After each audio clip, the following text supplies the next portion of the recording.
বৈশাখ মানেই পরিবার আর ভালোবাসা। হ্যালো এভরিওয়ান, আসসালামু আলাইকুম। পান্তা ইলিশের এই প্লেটটা শুধু খাবার নয়, অনেক স্মৃতি জড়িয়ে আছে। নববর্ষ মানেই পান্তা ইলিশ, সব মিলিয়ে পারফেক্ট বাঙালিয়ানা।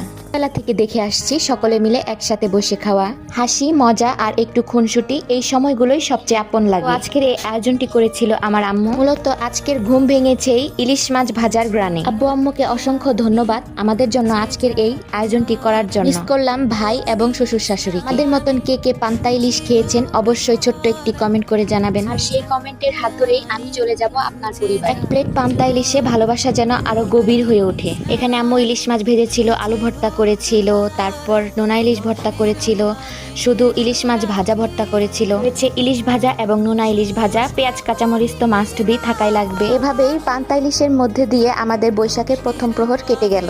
বসন্তের শুরু বৈশাখের, সেই গ্লানিকে ফেলে রেখে শুরু হোক নতুন বছর, আসুক নতুন ভোর। সবাইকে জানাই শুভ নববর্ষ। ভিডিওটি ভালো লাগলে লাইক, কমেন্ট এন্ড শেয়ার করে দিবেন।